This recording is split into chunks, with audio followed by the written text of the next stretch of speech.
जो शिक्षित हो गए उनके अवसर लूटे जा रहे हैं। जो 500 दिन सर्द रातों में, गर्मी की रातों में इको गार्डन राजधानी में डंडे भी खाए हैं और लाठियां भी खाए हैं, वो आपके और हमारे समाज के बच्चे थे। राजधानी की सड़कों पर कोई संगठन उतरा था कि ये प्राथमिक विद्यालयों पे ताले न लगने पाए, तो उतरा था राजमाता कृष्णा पटेल के नेतृत्व में ये अपना दल कमेरावादी उतरा था।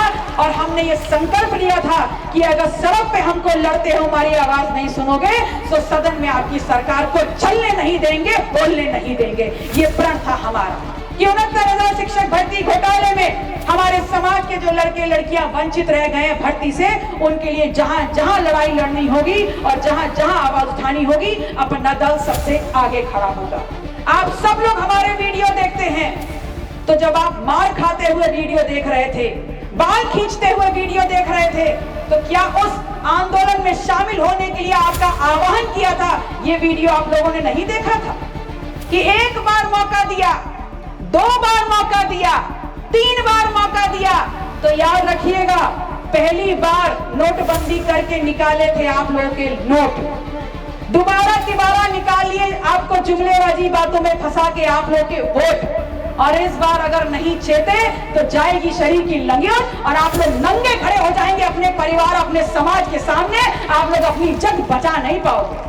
आपके बच्चे जो गांव से 12वीं पास करके आगे पढ़ने की उम्मीद और बेहतर जिंदगी जीने का सपना लेकर के बड़े बड़े महाविद्यालयों में, इंस्टीट्यूट्स में जाते हैं, वहां पर पढ़ाई के साथ उनको थाली में परोस करके अगर कुछ मिलता है तो मिलता है जातिगत शोषण और भेदभाव। और उसको चुनौती देते हैं हर मंच से कि बार बार आह्वान करेंगे आपका और पुनः आह्वान करेंगे आपका लखनऊ आने के लिए। आइएगा पूरी ताकत से, क्योंकि एक बार नहीं 10 बार भी अगर पुलिस जेल में ठूसेगी, सर फोड़ देगी, हड्डियां तोड़ देगी, तब भी पल्लवी पटेल अपना दल तब तक लड़ता रहेगा जब तक यूजीसी क्यूटी रेगुलेशन हम लागू नहीं करा लेते। आपके बीच में आते हैं और क्या कहते हैं, कटोगे तो बटोगे, बटोगे तो कटोगे। तो जरा ये बताइए, यूजीसी क्यूटी रेगुलेशन जैसे ही आया, कितने कटे और कितने बट गए आप लोगों ने सड़कों पे देखा। अगर अपना वर्तमान और भविष्य बचाना है तो आप लोगों को पार्टी की सदस्यता लेते हुए, हमारे साथ खड़े होते हुए सड़कों पर उतरना होगा। 4 लाठी चलानी भी होगी और 2 लाठी खानी भी होगी, तब तो हम कुछ बदलाव कर पाएंगे। अन्यथा संघर्ष सोशल मीडिया पे नहीं होता, सड़कों पे होता है। दुनिया की राजनीति में और दुनिया के राजनीतिक नक्शे पर भारत को उसका वजूद देने वाला समाज है कमेरा। और ये कमेरा वो समाज है जो 64 लाख खेत खलिहानों में जब उतर जाता है तो अपने खून को पसीने में बदल करके 135 करोड़ लोगों के पेट भरने का इंतजाम कर देता है। ये वो कमेरा है जब सरहदों पे खड़ा हो जाता है तो सीमाओं के अंदर रहने वाले हर जाति, धर्म, वर्ण से ऊपर उठ करके, लिंग से ऊपर उठ करके हर इस देश के नागरिक की सुरक्षा की गारंटी सुनिश्चित कर देता है। ये कमेरा वो समाज है जब अपनी पीठ पे बोझा ढोता है तो इस देश का वो मजबूत ढांचा खड़ा कर देता है जिसको आज भारत कहा जाता है। और उसके बावजूद इस देश का ढांचा बनाने वाला, इस देश का वजूद बनाने वाला, इस देश के खेत खलिहान से अनाज निकालने वाला, हर किसी का पेट भर देने वाला वो कमेरा समाज आज 7 दशक की आजादी के बाद इस देश में अपना वजूद ढूंढ रहा है। और आपको पता है हम वजूद क्यों ढूंढ रहे हैं? हम वजूद इसलिए ढूंढ रहे हैं क्योंकि बड़ी ही षड्यंत्र के साथ, बड़ी ही चालाकी के साथ सामाजिक रूप से शोषण करके आपका वजूद मिटाने का काम किया गया है। वो शिक्षा जो बदलाव का सबसे मजबूत शस्त्र होती है, उसको धीमे धीमे आपके हाथ से छीन करके आपके वजूद को मिटाने का काम किया जा रहा है। और वो जो पढ़े लिखे हैं, कैसे भी उनको अवसर ना मिले, इस अवसरों को मिटा करके आपके वजूद को मिटाने का काम निरंतर किया जा रहा है। और ये इतनी ज्यादा सीरियसनेस के साथ, इतनी एश्योरेंस के साथ, इतनी प्रगाढ़ता के साथ हम इसलिए कह पा रहे हैं क्योंकि अगर आप देख लें तो आप सभी को याद होगा कि इटावा जनपद की बात है, बकेवर थाना, जहां पर आपके और हमारे समाज का एक व्यक्ति भागवत कराने गया था। कुछ याद आ रहा है? भागवत कराने गया था तो उसकी चुटिया काट करके समाज के नाम पर, जाति के नाम पर तिरस्कृत करके उन्होंने ये जताने का काम कर दिया कि भागवत देश में महज 15% लोग करा सकते हैं, ये पिछड़े, दलित, अल्पसंख्यक, आदिवासी कहां करा सकते हैं? आपके हाथ से शिक्षा छीनने का काम किया जा रहा है। और ऐसा नहीं कि एक बार प्रयास किया गया, एक बार कुठाराघात किया गया, ये तो निरंतर प्रयास हो रहा है। और सबसे रीसेंट अगर बात आपको बता दें तो आप सभी को याद होगा कि आपने जिनकी सरकार बनाई है, जो उत्तर प्रदेश की सरकार चला रहे हैं, अभी उन्होंने कुछ दिन पहले 27,000 प्राथमिक विद्यालयों पे रातों रात ताला लगाने का प्रयास किया था। हम सब चुप रहे। क्यों चुप रहे? क्यों चुप रहे? ये सवाल है आपसे। क्योंकि प्राथमिक विद्यालय में किसी टाटा अंबानी का बच्चा पढ़ता है क्या? बताइए, अगर किसी टाटा अडानी अंबानी का बच्चा पढ़ता, उन प्राथमिक विद्यालयों में इस देश के उस कमेरा का बच्चा पढ़ता है जिसकी जिंदगी खेत से घर और घर से खेत तक बीत जाती है। अगर उस वक्त राजधानी की सड़कों पर कोई संगठन उतरा था कि ये प्राथमिक विद्यालयों पे ताले न लगने पाए, तो उतरा था राजमाता कृष्णा पटेल के नेतृत्व में ये अपना दल कमेरावादी उतरा था। और हमने ये संकल्प लिया था कि अगर सड़क पे हमको लड़ते हो, हमारी आवाज नहीं सुनोगे, तो सदन में आपकी सरकार को चलने नहीं देंगे, बोलने नहीं देंगे। ये प्रण था हमारा। जो शिक्षित हो गए उनके अवसर लूटे जा रहे हैं। और अवसर कैसे लूटे जा रहे हैं, इसका भी उदाहरण आपके सामने रख देते हैं। 69,000 शिक्षक भर्ती घोटाला याद है ना सबको? 69,000 शिक्षक भर्ती घोटाले में जो 8,000 से ऊपर वो लोग जो चयनित हुए और चयन के बाद अपना एक लेटर लेकर के घूम रहे हैं, जिनको नियुक्ति नहीं मिली, जो 500 दिन सर्द रातों में, गर्मी की रातों में इको गार्डन राजधानी में डंडे भी खाए हैं और लाठियां भी खाए हैं, वो आपके और हमारे समाज के बच्चे थे। और आज वो तमाम लोग जो पिछड़ों की पैरवी करने की बात कहते हैं, जो आज पिछड़ों के नाम पर सरकार चला रहे हैं, वो उन लड़कों की पीठ पर उड़ती हुई एक भी लाठी को रोकने नहीं आए थे। अगर उन सर्द रातों में उन लड़कियों के साथ कोई बैठा था तो अपना दल के ही नेता बैठे थे, अपना दल के ये समर्थक उनके साथ बैठे थे। और हमने तब भी ये ऐलान किया था कि 69,000 शिक्षक भर्ती घोटाले में हमारे समाज के जो लड़के लड़कियां वंचित रह गए हैं भर्ती से, उनके लिए जहां जहां लड़ाई लड़नी होगी और जहां जहां आवाज उठानी होगी, अपना दल सबसे आगे खड़ा होगा। मैं आप लोगों से कहने आई हूं कि उदाहरण के माध्यम से मैंने आपको बताने का काम किया कि भले मंचों पे ये कहा जाता है कि इस देश का वजूद, इस देश का पिछड़ा, दलित, आदिवासी, अल्पसंख्यक, ये तमाम लोग हैं, लेकिन जब हिस्सेदारी देने की बात आती है तो सबसे पहले आपके हिस्सों पे डाका डाला जाता है। ये मंडलीय समता सम्मेलन, इसका आयोजन क्यों किया गया? क्योंकि चुनाव तो अभी है नहीं। तो क्या जरूरत पड़ गई? जरूरत यह पड़ी कि जब equity regulation, UGC equity regulation 2026 आया इस देश में, और महज 2 दिन के सड़कों के तांडव के बाद सर्वोच्च न्यायालय ने स्वतः संज्ञान लेकर के उस पर अविलंब रोक लगा दी और उस रोक को हटाया जाए। और यूजीसी समानता विनियम 2026, मतलब यूजीसी इक्विटी रेगुलेशन 2026, जिसको हर उच्च शिक्षा संस्थान, विश्वविद्यालय में अविलंब बैन हटा करके लगाया जाना चाहिए, इसके समर्थन में जब आपका आह्वान किया तो आप सब लोग लखनऊ की धरती पर नहीं आए। आप सब लोगों ने इस बात को स्वीकारा कि आप हमको सोशल मीडिया पे फॉलो करते हैं कि नहीं करते हैं? आप सब लोग हमारे वीडियो देखते हैं। तो जब आप मार खाते हुए वीडियो देख रहे थे, बाल खींचते हुए वीडियो देख रहे थे, तो क्या उस आंदोलन में शामिल होने के लिए आपका आह्वान किया था, ये वीडियो आप लोगों ने नहीं देखा था? आप लोगों ने देखा था, लेकिन आप लोग नहीं आए।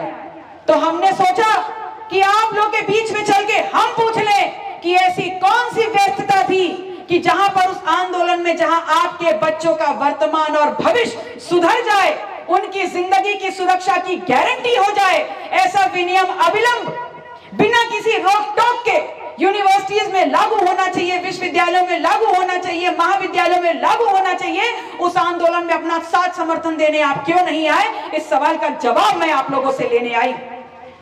आपको पता है 10 फरवरी से लगातार चट्टी चौराहे मंडलों पे जाकर के हम सवाल पूछ रहे हैं, और जो जवाब जवाब आपको जरूर बताते हैं। हमारा समाज हमको जवाब दे रहा है कि बिटिया इसलिए नहीं आ पाई क्योंकि खेतों में फसल को पानी देना था, बिटिया इसलिए नहीं आ पाए क्योंकि गाय गोरू को चारा खिलाना था, बिटिया इसलिए नहीं आ पाए क्योंकि नाते रिश्तेदारी में पूरी खाने जाना था। तो आप लोगों से सवाल पूछते हैं कि क्या बिगड़ जाता अगर आप अपने खेत में अपनी फसल को एक दिन पानी नहीं देते? क्या फसल सूख जाती कि खेत बंजर हो जाता? अगर एक दिन गाय गोरू को चारा नहीं खिलाते तो आपके गाय गोरू मर जाते? अगर एक दिन नाते रिश्तेदारी में चार पूरी खाने नहीं जाते तो क्या आपके घर का राशन खत्म हो जाता? ऐसा कुछ नहीं होता।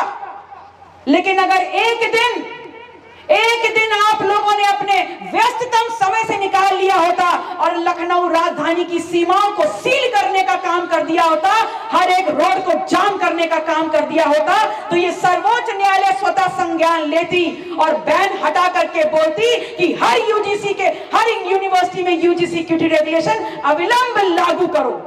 क्यों जरूरी है यूजीसी इक्विटी रेगुलेशन 2026 लागू होना? इस बात को समझ लीजिए, क्योंकि जब तक इस विषय की गंभीरता को नहीं समझेंगे, हम दोबारा आह्वान करेंगे, आप दोबारा भी नहीं आएंगे।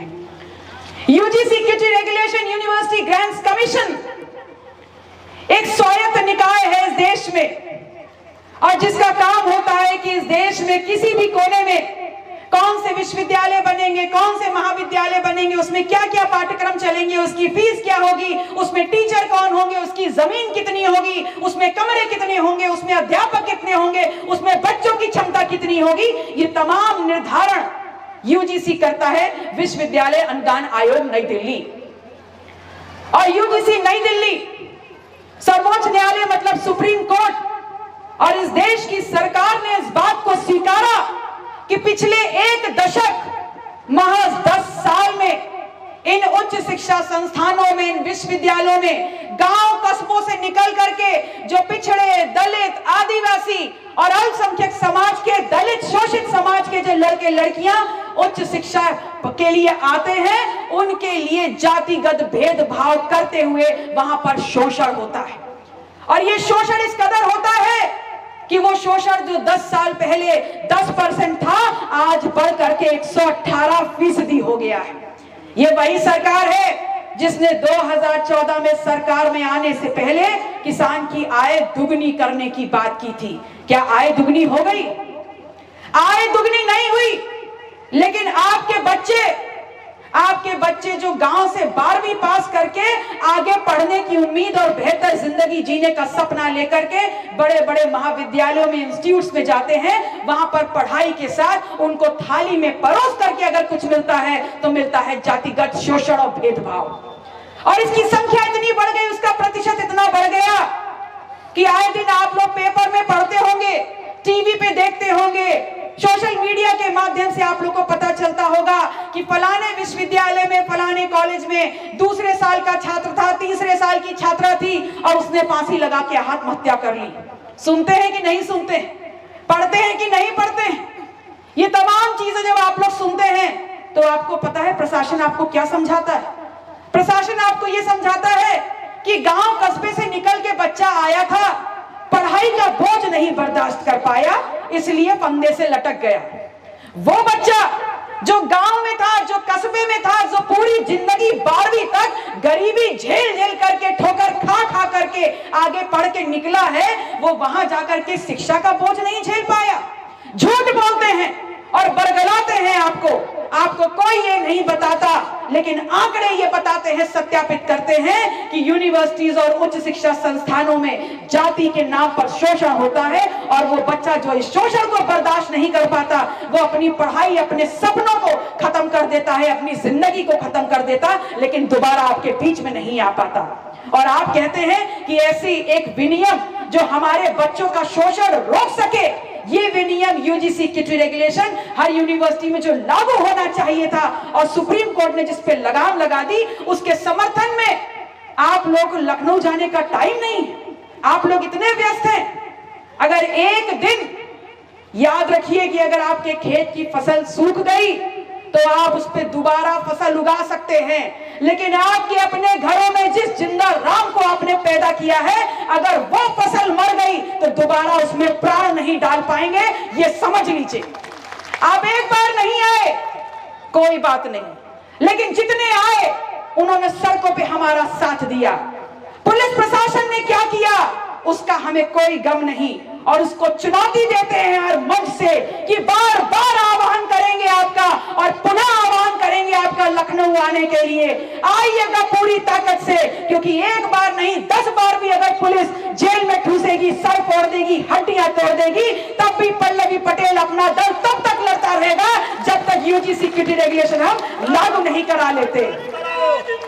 डॉक्टर पल्लवी संघर्ष करो, डॉक्टर कृष्णा पटेल जिंदाबाद, डॉक्टर पल्लवी पटेल जिंदाबाद, हमारे साथ है। 2014 वो मंजर आप सभी को याद होगा। 2014 में आप सभी लोगों ने इस देश की सत्ता बदली और एक नई सत्ता को स्थापित किया। बहुत बेहतर, क्योंकि आप लोगों ने एक नए विकल्प को लोकतांत्रिक व्यवस्था में मिली हुई आपकी सबसे बड़ी ताकत, एक वोट की ताकत इस्तेमाल करके एक नई व्यवस्था को कायम करने का, एक नई सरकार को आपने मौका दिया।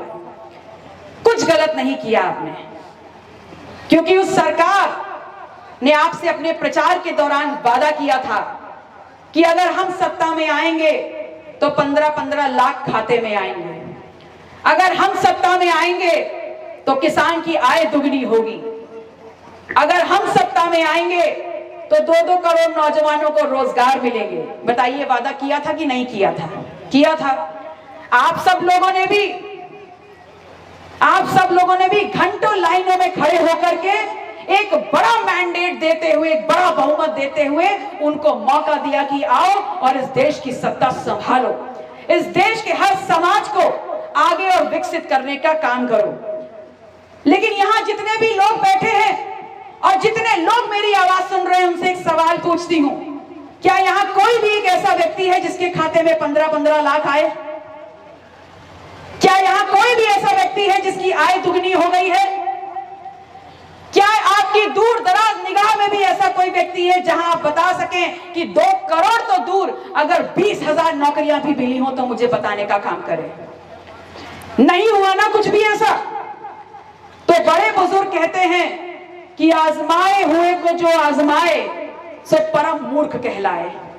जब 2014 में आपने इनको मौका दिया और इन्होंने अपने वादा पूरे नहीं किए और ऊपर से कोड़ में खाज रातों रात नोटबंदी का तुगलकी फरमान निकाल करके आपकी जेब का एक एक नोट भी खींच लिया, तो मुझे बताइए 2019 में क्या बाध्यता थी कि आप लोगों ने भिगोया हुआ जूता अपने मुंह पर खा करके इनको दोबारा सत्ता में लाने का काम किया? ये सवाल मैं आप लोगों से पूछने आई।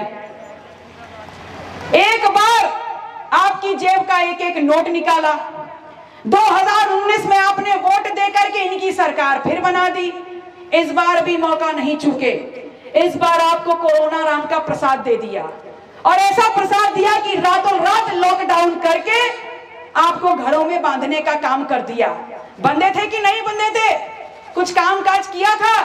काम काज किया था ना? झाड़ू पोछा बर्तन करकट किया था कि नहीं किया था?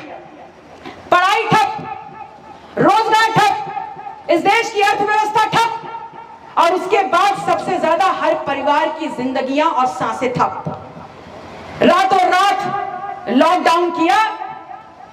तो ये बताइए हमारा और आपका जो समाज है, दूर दराज कितने डिप्टी कलेक्टर, कितने कलेक्टर आपके परिवारों में हैं?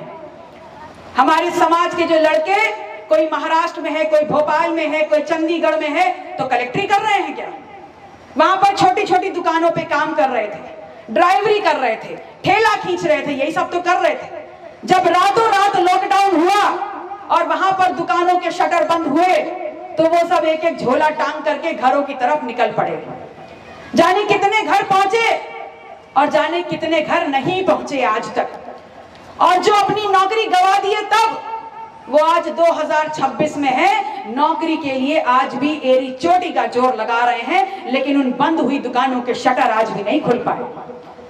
तो 2019 में तो आपने मौका दिया, फिर इन्होंने लॉकडाउन का प्रसाद दिया, और जब लॉकडाउन का प्रसाद एक बार दे दिया, जीएसटी का प्रसाद एक बार दे दिया, तो ये बताइए 2024 में ऐसी कौन सी खुजली थी इस पीड़ित, इस पोषित समाज के बीच में जो आप लोगों ने पुनः लाइन लग करके इनको मैंडेट देने का काम किया, सरकार बनाने का काम किया। आपको पता है सरकार ने आपको क्या दिया है?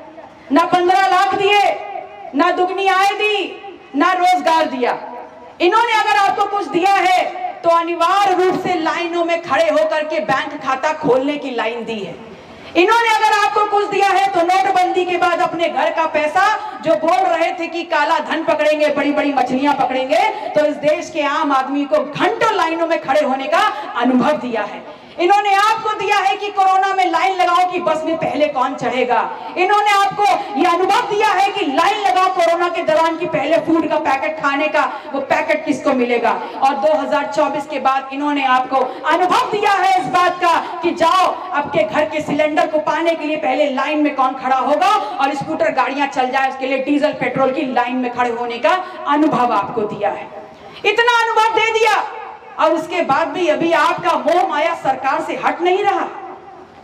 हमारी सिर्फ इतनी सोच है और हमारी सिर्फ इतनी मांग है आप लोगों से, और ये बात भी हम आपसे कहने आए कि एक बार मौका दिया, 2 बार मौका दिया, 3 बार मौका दिया तो याद रखिएगा, पहली बार नोटबंदी करके निकाले थे आप लोगों के नोट, दोबारा तिबारा निकालिए आपको जुमलेबाजी बातों में फंसा के आप लोगों के वोट, और इस बार अगर नहीं चेते तो जाएगी शरीर की लंगियत और आप लोग नंगे खड़े हो जाएंगे अपने परिवार, अपने समाज के सामने। आप लोग अपनी इज्जत बचा नहीं पाओगे। बातें बुरी तो बड़ी लग रही होंगी, लेकिन लगने दीजिए, क्योंकि डॉक्टर कहता है कि जितनी कड़वी गोली उतना ज्यादा असर। हमारी मांग सिर्फ इतनी है कि अगर ये मंचों पे चढ़कर बोलते हैं कि सर्व समाज के लिए हम काम कर रहे हैं, तो उस सर्व समाज में जो सबसे बड़ा समाज है, अगर उसकी पढ़ाई, उसकी लिखाई, उसके अवसर, उसके खेत खलियान, उसकी दवाई, उसकी हसरत, उसकी हिस्सेदारी लूटी जा रही है, तो निश्चित तौर पर हमारी ये मांग है इस मंच के माध्यम से कि इस देश में जातिवार जनगणना अविलंब कराई जाए। और क्यों अविलंब कराई जाए? क्योंकि सरकार ने जब चाहा तो SIR का नियम रातों रात लागू हो गया। और अगर सरकार आपके प्रति जिम्मेदारी अपनी महसूस करती और इस बात को महसूस करती कि जातिवार जनगणना होने के बाद जब हर समाज की संख्या निकल के आएगी, तो जिस समाज की होगी जितनी संख्या भारी, उस समाज की शिक्षा, सदन, रोजगार, कमाई, पढ़ाई, लिखाई, खेत खलियान में उतनी होगी हिस्सेदारी। और जब होगी हिस्सेदारी तो हमें सरकारी पैसे या सरकारी लाइन में लग करके 5 किलो राशन की जरूरत नहीं पड़ेगी। अपने जेब से पैसा निकाल करके इस देश को दोबारा सोने की चिड़िया बनाने की जिम्मेदारी हम और आप मिल करके पूरी कर लेंगे। हम सिर्फ इतना चाहते हैं। ये SIR क्या है? ये SIR क्या है? आज सरकार बता रही है कि SIR है पात्रता अपात्रता देखने की एक जांच। अगर आपको पात्रता अपात्रता देखने का इतना शौक था तो पात्रता अपात्रता तब देखते जब 2014 में इसी अपात्र पात्र लोगों ने आपको ढेरों वोट दे दे करके सरकार में लाने का काम किया था। असल में सिंपल सिर्फ इतना है कि पहली बार मैंडेट पाए, दूसरी बार मैंडेट पाए और तीसरी बार 2024 में जब 400 पार का आंकड़ा लेकर के ये सड़क सड़क घूम रहे थे, तो आप में से कुछ लोग थे जिनकी बुद्धि ठीक हो गई थी, तो उन्होंने अपना वोट दबा लिया, विपक्ष को वोट देने का काम किया और 400 पार नहीं जा पाए, 293 पे हिलक के रह गए। तब इनको समझ में आया कि अब हमारे झूठे वादों में जनता फंसने वाली नहीं है, सत्ता धीमे धीमे खसक रही है। और सत्ता धीमे धीमे खसक रही है तो सबसे पहले विपक्ष में जो वोट डाल रहे हैं, जो इनकी सत्ता खसकाने का काम कर रहे हैं, SIR के माध्यम से उनके वोट कटवाने का काम कर दो। आपके बीच में आते हैं और क्या कहते हैं? कटोगे तो बटोगे, बटोगे तो कटोगे। तो जरा ये बताइए, UGC क्यूटी रेगुलेशन जैसे ही आया, कितने कटे और कितने बट गए आप लोगों ने सड़कों पे देखा। हमको तो एक साथ रहने की बात कहते हैं, लेकिन हमारे हक और अधिकारों को अपनी दूषित मानसिकता से कैसे काट रहे हैं, इस बात को हम सभी को समझने की आवश्यकता है। मैं आप लोगों का वक्त बहुत अधिक नहीं लूंगी, लेकिन इतना जरूर कहूंगी कि आप सब लोग जो सोशल मीडिया पे लिखते हैं, तमाम नौजवान हैं जो मेरी कही हुई बातों को रिकॉर्ड करते हैं और सोशल मीडिया पे लिखते भी हैं एक एक पोस्ट पर कि दीदी आप संघर्ष करो, हम आपके साथ हैं, तो मेरे